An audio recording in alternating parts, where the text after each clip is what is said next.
అందరికీ నమస్కారం. శ్రీమాత్రే నమః. Welcome to many in one channel. Meenakshi అమ్మవారిపై ఆదిశంకరుల విజయం ఎలా సాధించారు, అసలు ఆట ఎందుకు మొదలైంది, ఎందుకు ఆడవలసి వచ్చిందన్న విషయాల గురించి మనం తెలుసుకుందాం. పంచశక్తి పీఠాలలో మధుర మీనాక్షి ఆలయ పీఠం ప్రముఖమైనది. మీనముల వంటి చక్కని విశాల నేత్రములతో ఒకే ఒక మరకత శిలతో అమ్మవారి విగ్రహం చెక్కబడినది.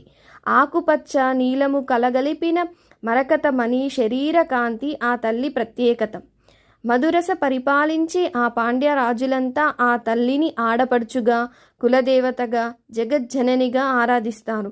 దేవి భాగవత పురాణములో మణిదీప వర్ణనల ఆ ఆలయాన్ని పాండ్యరాజులు రూపొందించారు. అంతట సౌందర్య రాశి చతుషష్ఠి కళామయి అయిన మీనాక్షి గూడ రాత్రివేళ తాపస శక్తి స్వరూపిణిగా మారి ప్రాణహింసకు పాల్పడుతున్నది. ఆమెను శాంతింపజేయడానికి యావత్ భారతములోని మూలాల నుండి వేద పండితులు, ఋత్వికులు పిలిపించి యజ్ఞాలు, యాగాలు, క్రతువులు, పూజలు, జప హోమాలు అన్నీ చేయించారు. వారు పూజలు చేస్తుండగా వారిని కబలించి వేసినది మీనాక్షి. పాండ్యరాజు నిస్సంశయంగా ఉండిపోయి తమ రాచకరిపు కర్తవ్యంగా రాత్రివేళ నగరంలో నరసంచారం లేకుండా నిషేధాలు విధించారు. సంధ్యా సమయానికల్లా ప్రజలంతా తమ తమ పనులన్నీ పూర్తి చేసుకొని రాత్రి ప్రారంభం కాగానే ఎవరి గుహలల్లో వారు బందీలుగా మారిపోయారు. ఆపద వచ్చినా అపాయం వచ్చినా వారికి ఇక బయటకు వచ్చే వీలే లేదు. వచ్చారో నగర సంచారానికి బలి అయినట్టే అని అమ్మవారి కోపానికి ఆహుతి అవ్వాల్సిందే. క్షేత్రపాలకుడు మీనాక్షి హృదయేశ్వరుడు అయిన సుందరేశ్వరుడు కూడా ఈ జరుగుతున్నదంతా సాక్షిభూతినిలా చూస్తూ ఉండిపోయాడు. తన దేవేరి తామస ప్రవృత్తిని మానిపించడానికి తన అంశంతో ఒక అవతార పురుషుడు జన్మించాలి, మౌనం వహించి తీరాల్సిందే తప్ప మరేమీ చేయటానికి లేదని నిర్ణయించుకున్నాడు బోలాశంకరుడు.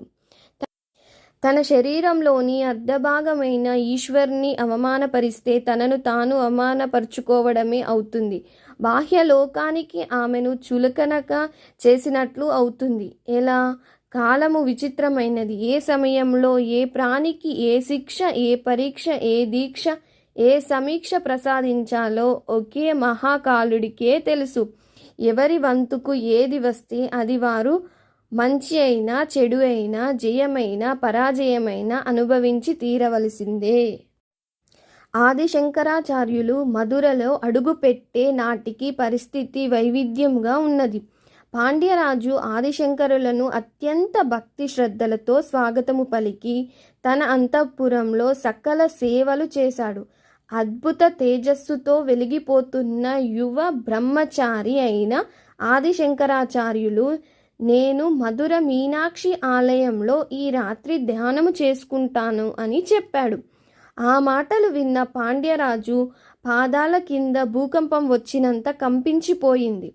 వద్దు స్వామి, మేము చేసుకున్న ఏ పాపమో ఏ శాప ఫలితమో చల్లని తల్లి కరుణారస సౌందర్య లహరి అయిన మా మీనాక్షి తల్లి రాత్రి సమయాలలో తామస శక్తిగా మారి కంటికి కనిపించిన ప్రాణినల్లా బలి తీసుకుంటుంది.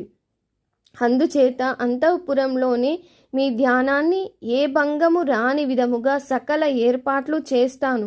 మీరు ఆలయంలోకి రాత్రి వెళ్ళి అడుగు పెట్టవద్దు. అసలు అంతఃపురం నుండి బయటకి ఎవ్వరూ వెళ్ళరు. పొరపాటుగా బయటకి వస్తే వారు మరుసటి నాటికి లేనట్టే లెక్క అని వివరించిన పాండ్యరాజు వేడుకున్నాడు. ఆదిశంకరాచార్యులు పాండ్యరాజును శతవిధాల సమాధానపరిచాడు. సన్యాసులకు గృహస్థుల భిక్ష స్వీకరించే వరకే ఉండాలి, కానీ తరువాత వారు గృహస్థుల గృహాలలో ఉండరాదు. మేము ఆలయములోనే ఉంటాము. జగన్మాత అయిన మీనాక్షి అమ్మవారిని మనసారా ధ్యానం చేసుకుంటే తప్ప నాకు సంతృప్తి కలదు. మీరు అడ్డు చెప్పవద్దు అన్నాడు. పాండ్యరాజు హతాశుడైనాడు. దేవీ తేజస్సుతో వెలిగిపోతున్న ఈ యువ బ్రహ్మచారిక చూడనేమో అని పాండ్యరాజు ఆవేదన చెందాడు. ఆదిశంకరాచార్యుల ఆలయం లోపలికి తీసుకువెళ్ళి తిరిగి అంతఃపురానికి వెళ్ళాడు. పాండ్యరాజుకు ఆ రాత్రి నిద్రలేదు. ఈ యువ సన్యాసిని అమ్మవారు బలి తీసుకుంటుందేమో, ఆ పాపము తన తరతరాలుగా పట్టి పీడిస్తుందేమో అని నిద్ర రాక అటూ ఇటూ పచార్లు చేయసాగాడు. రాత్రి అయినది. గర్భగుడికి ఎదురుగా ఉన్న విశాలమైన మండపములో పద్మాసనము వేసుకొని ఆదిశంకరాచార్య ధ్యానములో కూర్చుండిపోయాడు. మరకత శ్యామ అయిన ఆ తల్లి ఆయన మనోనేత్రముల ముందు ప్రత్యక్షమై బ్రుకటి మధ్య నిలిచి సహస్రములతో ఆశీనురాలై చంద్రకాంతి వంటి వెలుగులతో సుధావర్షము కురిపిస్తుంది. ఆ సమయంలోనే ఆలయంలోని గంటలన్నీ వాటంతట అవే మ్రోగ ఆరంభించాయి. ఆలయంలోని అన్ని వైపులా దీపారాధనలతో వెలుగులు దేదీప్యమానంగా వెలుగసాగాయి. గర్భగుడిలో మరకత శిల అర్చమూర్తిలో చైతన్యము వచ్చి అమ్మవారు మెల్లిగా పీఠము నుండి లేచి నిల్చున్నది. పాదమంజీరాల గల్లుమన్నయి. సుందరేశ్వరుని వైపు తిరిగి వినమ్రంగా నమస్కరించినది. కర్ణతాటాంకాలు దగదగ మెరుస్తుండగా ఆమె ధరించి ఉన్న ఎర్రని రంగు పట్టు చీరే బంగారు జరి అంచుల కుచ్చిళ్ళు నేలపై జీరాడుతూ పుడమి తల్లికి స్వంతన చెప్పుతున్నట్లుగా కోటి వెన్నెలల రాసి పోసినట్లుగా చిరునవ్వులతో ఆ తల్లి గర్భగుడి ద్వారము వద్దకు వచ్చి లిప్తకాలము ఆగినది. ఎదురుగా విశాలమైన మండపములో ధ్యాన సమాధిలో ఉన్న యువక యోగి ఆమె విశాల నయన దృష్టి పథకంలోకి వచ్చాడు. ఎవరితడు? ఈ అద్భుత తేజస్సేమిటి? నుదుట విభూది రేఖలు, అందులో కుంకుమ బొట్టు, మెడలో రుద్రాక్షమాలతో బాలశివునిలా ఉన్న ఆయనని చూస్తూ తనలో మాతృమమత పెళ్ళుబుకుతున్నదేమిటి? ఈ వేళ ఎప్పుడు ఆలయంలో ఉన్నదేమిటి అని ఆశ్చర్యము కలిగినది. క్షణకాలమే ఇదంతా. గర్భగుడి గడప దాటిన ఆ తల్లిపై ఒకానొక ఛాయ రూప తపస్సు ఆవరించుకుంది. ఆమెలో సాత్విక రూపం అంతరించింది. తామసిక రూపం ప్రాణం పోసుకుంటుంది. మరకత శ్యామ కాస్త కారు మబ్బు వర్ణంలోకి మారి భయంకర దంష్టకరాల వదనంతో దిక్కులను సైతం రింగివేసే భయంకరమైన చూపులతో అడుగు ముందుకు వేస్తుంది. మహాకాళి స్వరూపంలా. ఇందాక తల్లి ఆకారం గర్భగుడిలో సాక్షాత్కరించిన సమయంలోనే ఆదిశంకరులు ధ్యాన సమాధి నుండి మేలుకొని మహాలావణ్య శేవదిని కళ్ళారా చూశాడు. ఆయన హృదయంలో స్తోత్రం కవిత్వం రూపంలో సురగంగల ఉరుకులు వేసింది. ఆమె తామస రూపంగా మారినప్పటికీ ఆయనకు ఆ తల్లి మనోజ్ఞ రూపంగానే కనిపిస్తుంది. కన్నతల్లి అందమైనదా కాదా అనుకోరు కదా. కన్నతల్లి అంతే. అప్రయత్నంగా ఆయన స్తోత్రం చేశాడు. అడుగు ముందుకు వేస్తూ ఆయనని కబలించాలని వస్తున్న ఆ తామసమూర్తికి ఆ స్తోత్రం అమృత జల్లులా చెవులకు సోకింది. దంష్ట్రకరాల వదనంలో రేఖ మాత్రపు చిరునవ్వు ఉదయించింది. స్తుతిస్తున్న డింబకుని భక్తి పారవశ్యాన్ని అచ్చెరు పొందింది. అతని ఆత్మస్థైర్యానికి తపశ్శక్తికి ఆశ్చర్యంగా చూచింది. నిజానికి సమయంలో తన వదనంలోకి శలభలా వెళ్ళిపోవలసిన వాడు మృంగటానికి బుద్ధి పుట్టడం లేదేమిటి? అర్ధనిమీలితలైన కన్నులతో భక్తి పారవశ్యంతో వజ్రాసనం వేసుకొని కూర్చుని స్తోత్రం చేశాడు. యువక యోగి పుంగవుడు. భవానీ భుజంగ ప్రయాత స్తోత్రం ఆ యువక యోగిలోంచి కవిత్వ గంగాజరిగా పొంగి పొరలి వస్తుంది. జగజ్జనని తుళ్ళిపడింది. తామస భావంతో నిండిపోయిన ఆమె హృదయంలో ఒకానొక సాత్విక తేజ కిరణం తటాలున మెరిసింది. ఆహా, తన శక్తిపీఠ స్థానము ఎంత అద్భుతముగా చెప్పాడి ఈ యువకుడు.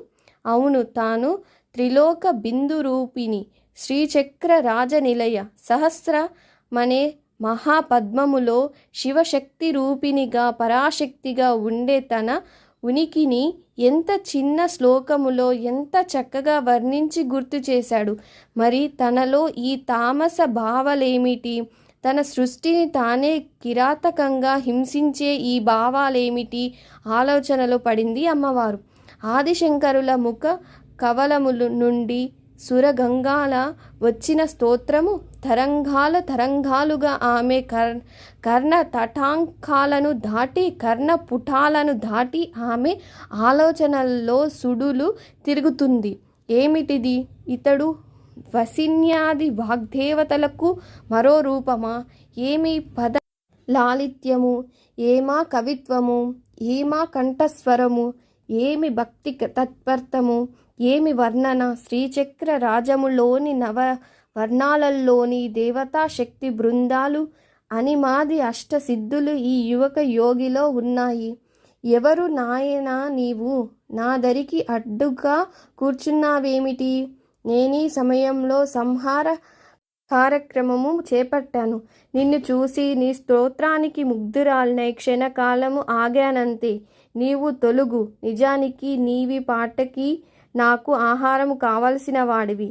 నీ వాక్కు నన్ను ఆకట్టుకున్నది అన్నది జగజ్జనని వాత్సల్య పూరిత సుధా దృక్కలతో ఆదిశంకరాచార్యులను చూసి. ఆదిశంకరాచార్యులు సాష్టాంగ దండ ప్రణామము చేశాడు. అంబా శాంభవి చంద్ర మౌళి రబల కాత్యాయిని సుందరి గంగాజరిలా సాగింది స్తోత్రం. తల్లి తల పంకించింది. నవ విద్రుమ బింబ శ్రీ కన్యాకరి రదనశ్చదా పడగము దొండ పండు కలగలిపిన ఎర్రని రంగును స్ఫురణకు తెచ్చి ఆమె పెదవులపై వెన్నెల లాంటి నవ్వు వెరిసింది. శుద్ధ విద్యాం కురాకార ద్విజ పంక్తి ద్వయోజ్వల అన్నట్టుగా ఆ తల్లి పలువరస ఆ నవ్వుతో తలుక్కుమని మెరిసింది. కర్పూర వీటి కామోద సమాకర్షిత గంధర అన్నట్లు తాంబూల సేవనము వలన ఆ సువాసన దిగంతాలకు వ్యాపించింది. సరస్వతీదేవి వీణ అయిన కశ్యపి మధుర నాదాన్ని మించి సుస్వర మధుర నాదంతో జగన్మాత ఇలా అన్నది. నీ స్తోత్రాలకు నీ భక్తికి మెచ్చాను. నీవు నీ కవిత్వము చిరస్థాయి అయ్యేలా ఆశీర్వదిస్తాను. నీ నుంచి వచ్చిన అమ్మవారి స్తోత్రాన్ని నిత్యము పారాయణ చేయగలిగిన వారు శ్రీచక్రార్చన చేసినంతటి ఫలము పొందుతారు. నీకు ఏ వరం కావాలో కోరుకో. ఆ వరము ఇచ్చి నేను నా సంహార కార్యక్రమమును యథావిధిగా కొనసాగిస్తాను.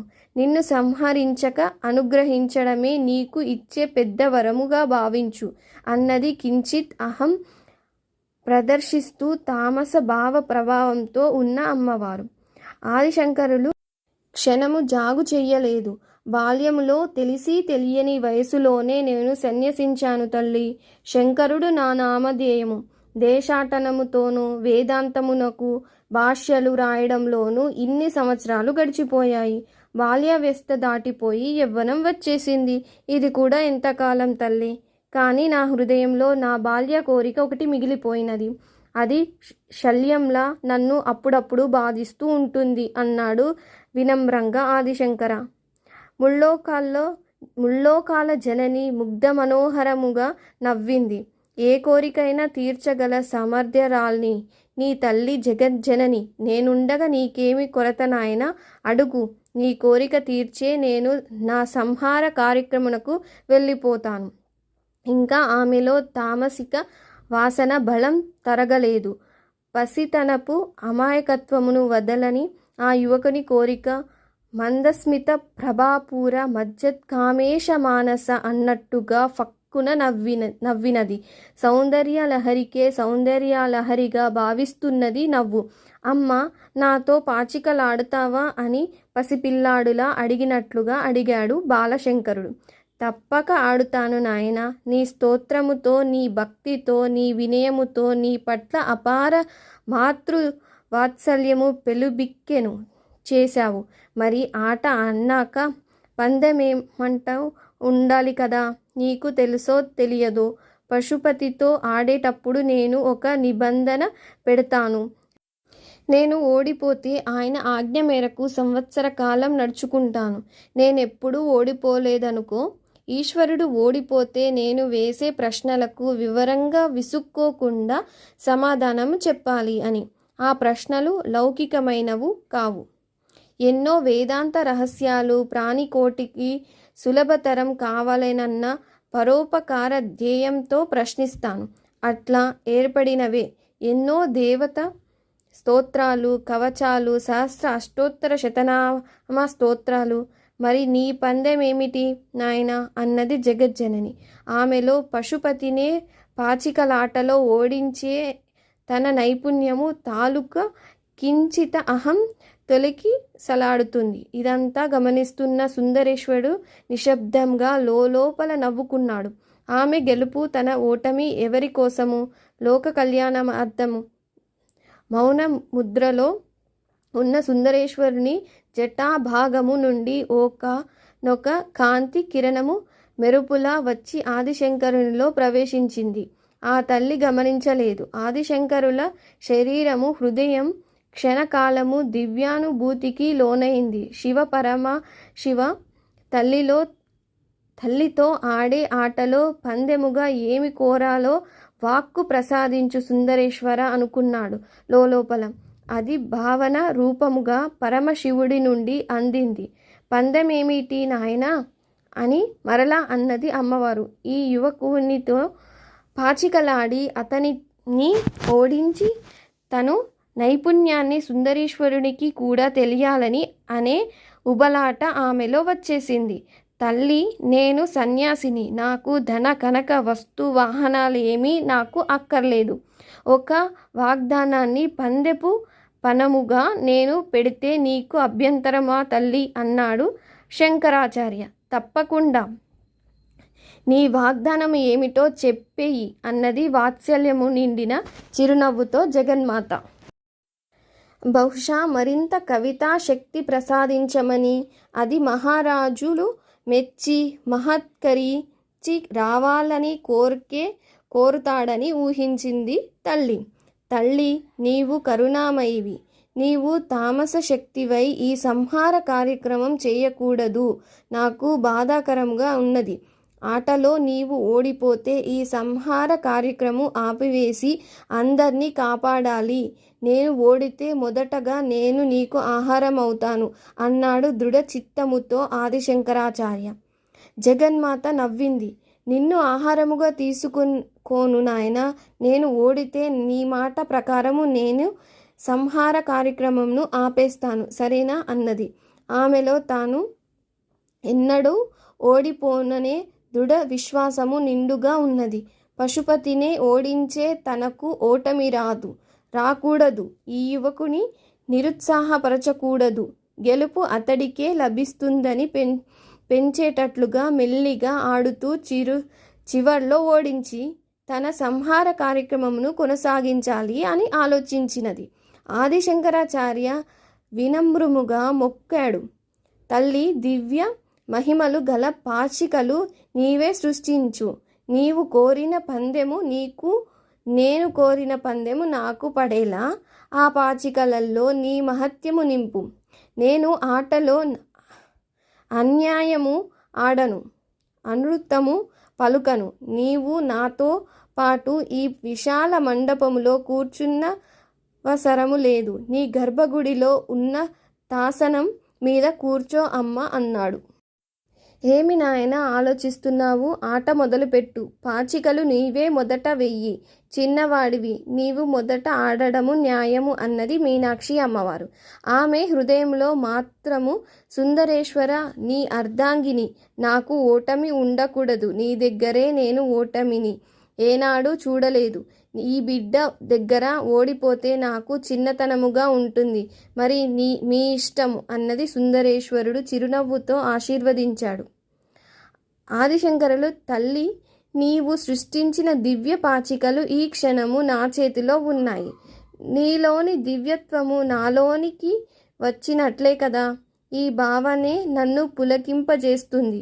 అమ్మ జగన్మాత, ఇంతటి అదృష్టము ఎంతటి యోగులకు దక్కుతుంది? మరలా ఈ అవకాశము రాదు నాకు. పశుపతితో తప్ప మరెవ్వరితోనూ పాచికలాడని తల్లివి. సాధారణ మానవుడినైనా నాతో ఆడడానికి అంగీకరించావు. అందుకని ఈ రాత్రి జరుగుతున్న వర్తమాన కాలము చాలా విలువైనది, మహత్తరమైనది.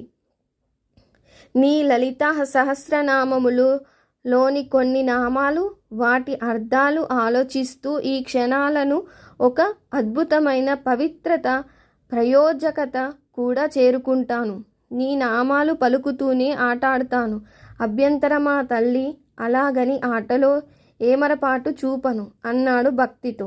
సాక్షాత్తు గురురూపిణివై నీవు నీతో తోపించ చేసే అర్థాలతో ఆ స్తోత్రము మరింత మహత్వపూర్ణమవుతుంది అన్నాడు భక్తితో పాచికలు చేతబట్టుకొని నమస్కరిస్తూ. తన్మయురాలైన ఆ తల్లి, సంఖ్యశాస్త్ర ప్రకారము పావులు కదులుతున్నాయి. సంఖ్యలకు అక్షరాలకు అవినాభావ సంబంధమున్నది. అమ్మవారికి ఆటలో ఆసక్తి హెచ్చించినది. ఇరువురి పావులు న్యాయబద్ధముగా కదులుతున్నవి. తాటంకయుగలీభూత తపనోడవ మండల అన్నట్టు అమ్మవారి అతని న్యాయమైన ఆటకు తల పంకిస్తుంది. ఆ తల్లి తాటంకల కాంతి సూర్య చంద్రుల వలయాలల్లగా కనిపిస్తుండగా ఆదిశంకర అమ్మవారిని స్తోత్రము చేస్తున్నాడు.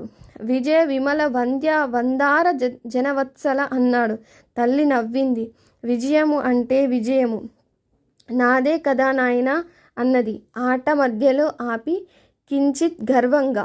విజయ పరంపర మనిషిలో అహం పెరిగేంతటి మత్తు కలిగిస్తుంది. సృష్టి స్థితి లయాలను నేనే నిర్వహించగలనన్న గర్వముతో ఉన్న ఆ తల్లి నయనాలతో చూపులలో ఎరుపు ధనము, అహం కనిపించాయి. విజయము నాది అయినా నీది అయినా రెండూ ఒకటే తల్లి. నీలో నుండి నేను ఉద్భవించాను, నాలో నీవు ఉన్నావు. ఒక నాణేనికి బొమ్మ బొరుసులాగా జీవుడు, దేవుడు ఉన్నారు అనుకుంటే ఎంత ఆనందంగా ఉంటుందమ్మా. విజయపు అంచు చేరుకున్న వ్యక్తి లిప్తపాటులో అపజయాన్ని చవిచూస్తాడు. విజయలక్ష్మి చివరి క్షణంలో ఎవరిని ఉద్దేశిస్తుందో అదే విజయ రహస్యము కూడా. అందుకే నీవు గుప్తయోగినివి, గుప్తధర యోగినివి. ఆ గోప్యాన్ని తెలుసుకోగలిగిన వారికి విజయమైన పరాజయమైన ఒక్కటే కదమ్మా. పరాజయము నీ శక్తి స్వరూపము. ఆ పరాజయము ఎంతటి నిరాశను ఇస్తుందో అంతటి పట్టుదలను ప్రసాదిస్తుంది. ఆ పరాజయము ద్వారా పొందిన అవమానము, ధైన్యము, దైవము పాదాలను పట్టుకునేలా చేస్తుంది. ఇది మాత్రమే విజయము కాదా తల్లి అన్నాడు ఆదిశంకరాచార్య భక్తి పారవశ్యంతో అమ్మవారికి మ్రొక్కుతూ. అమ్మవారు దిగ్భ్రాంతి చెందినది. గెలుపు ఓటములు ద్వంద్వాల స్వరూపం ఒకటిగా చూడగల దివ్య అద్వైత స్థితికి చేరుకున్న ఈ యువకుడు కారణ జన్ముడు. సర్వము బోధించగల సమర్థ గురువుగా రూపొందుతాడు భవిష్యత్తులో. లోపల అనుకోబోయి అమ్మవారు వాత్సల్యము పెలుబికి రాక పైకి అనేసింది. నాయనా, నీ ప్రతి అక్షరము ఒక కవిత్వమై, ఆ ప్రతి కవిత స్తోత్రమై, ఆ స్తోత్రము ప్రతీదీ శృతి సమత్తమై, వేదమై, వేదవాణి అయి అలరారగాక.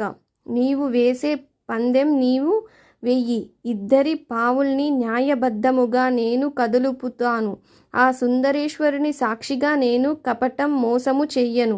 గెలుపు ఓటములు జగన్మాతవైన నీ అధీనంలో కదా తల్లి అని అన్నాడు ఆదిశంకరాచార్యులు.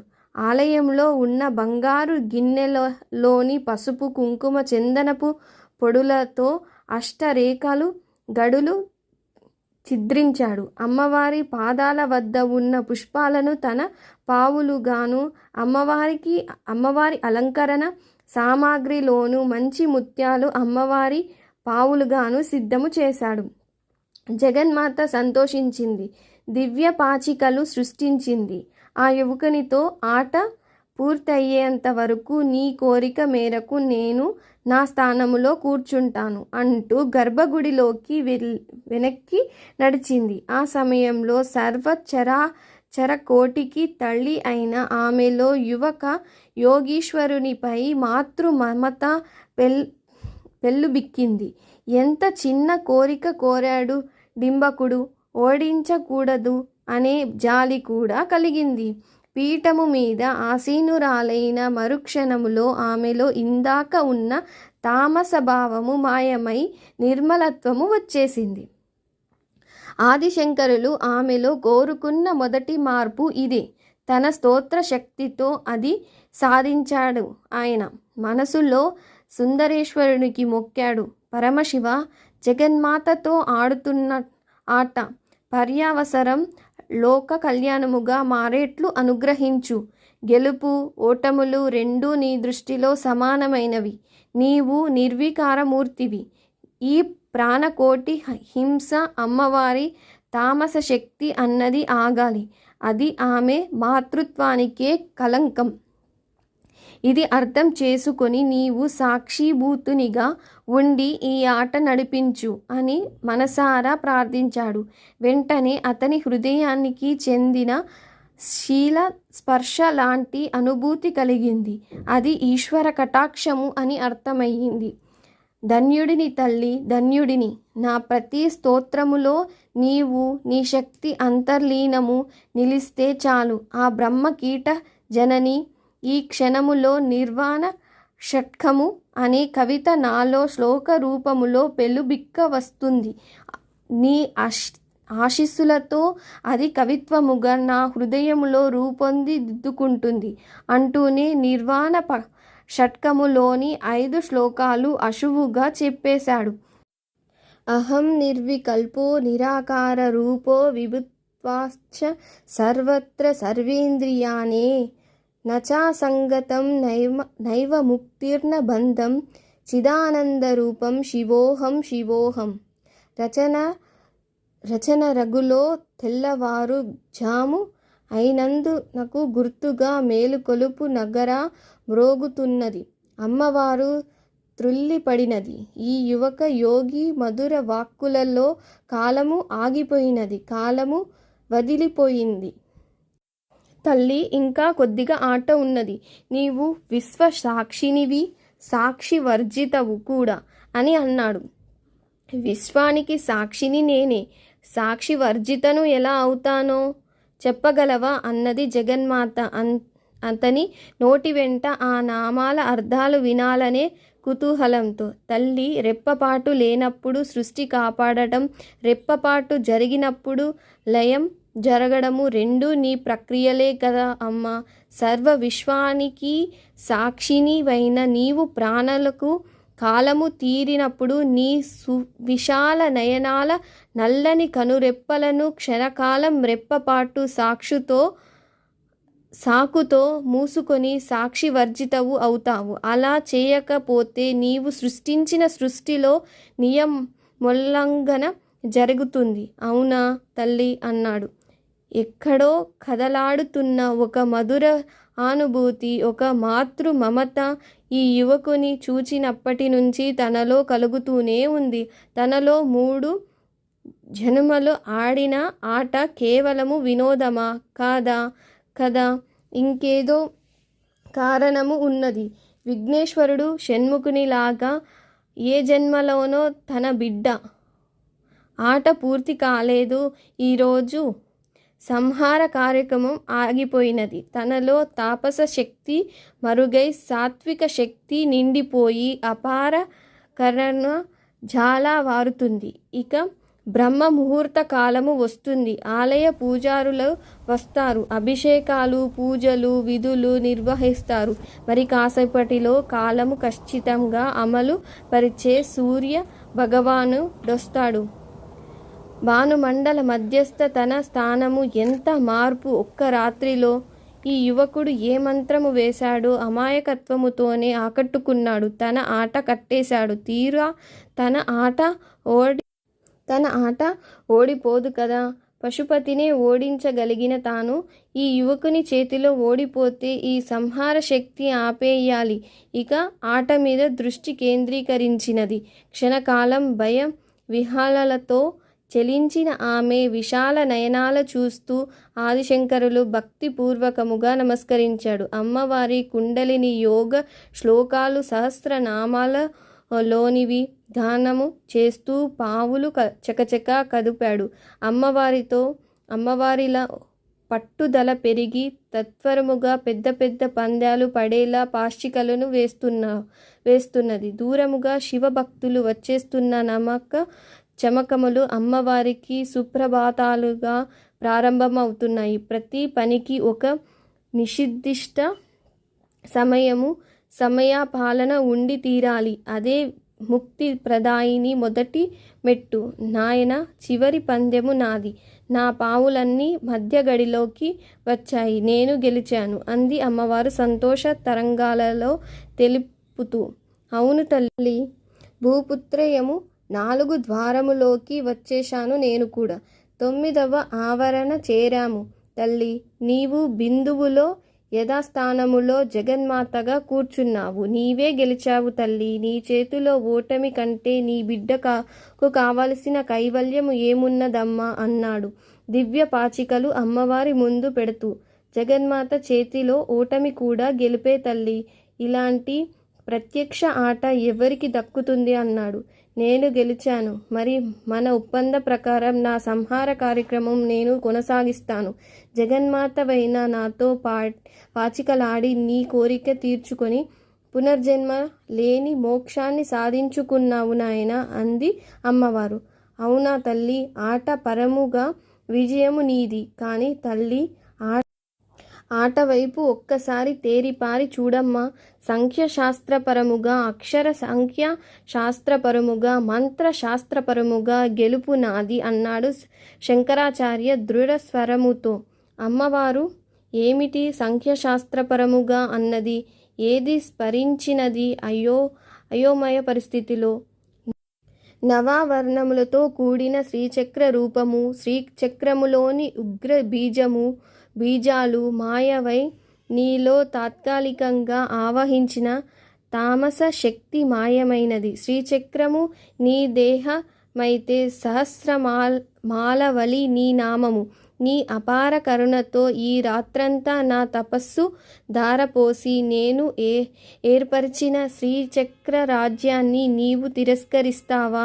నీవు చేసిన ఈ సృష్టిని, నీ ఉనికిని నీవే అర్ధరహితమని నిరూపిస్తావా? అలా చేస్తే ఆసక్తికత ఉండక నాస్తికతను ప్రబలి సర్వ సృష్టి జడత్వములోకి తపస్సులోకి జారిపోదా అంటూ క్షణకాలం ఆగాడు ఆదిశంకరాచార్యులు. దిగ్భ్రాంతి పొందిన అమ్మవారు మండపములోనికి దృష్టి సారించినది. కోటి సూర్య ప్రభలతో శ్రీచక్రము అక్కడ ప్రతిష్ఠితము ఉన్నది. తాను చతుషష్ఠి కళలతో షోడశ కళలతో బిందు త్రికోణరూపిణిగా కొలువై ఉన్నది.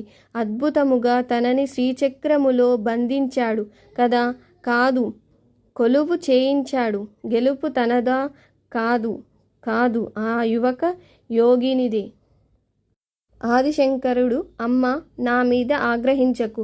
ఆగ్రహము వస్తే నన్నొక్కడినే బలి తీసుకో. నాకు నీకు సాక్షి భూతుడు సుందరేశ్వరుడున్నాడు. ఆ పరమశివుని కూడా పిలుద్దామా? నిర్ణయము ఆ స్వామి చేస్తాడు. అప్పుడు చూచినది అమ్మవారు సుందరేశ్వరుని వైపు. పశుపతినే పాచికలాటలో ఓడించిన జగజ్జనని నేడు ఒక బిడ్డ చేతిలో ఓడిపోయినది. ఒక్కసారి నీ పాదాల వద్ద నుండి మండపములో చిత్రించిన ఈ ఆట చిత్రము వరకు నీ విశాల నయనాల చల్లని దృష్టి సారించు తల్లి. 9 నవంతో ఆట ప్రారంభించాను. గుర్తుందా తల్లి? నీవు నాకు ప్రసాదించిన ధారణ శక్తితో మన ఇద్దరి పందాలు ఒక్కటి కూడా తప్పు పోకుండా ఏ కరుపు పెడతాను తల్లి. ఒక్క సంఖ్య, ఒక్క అక్షరం పొల్లు పోదు. తప్పు తడబాటు నాకు రాదు. సంఖ్యలకు సరి అయిన బీజాక్షరాలను చూడు తల్లి. 44 కోణాలు 9 ఆవరణలు కలిగిన శ్రీచక్ర రాజ చిత్రాన్ని ప్రతిష్టను ఈ ఆట చిత్రములో చూడు అమ్మా. మాతృకరుణా రూపిణి అయినా నీవు ఒక్కసారి పరికించి చూడు.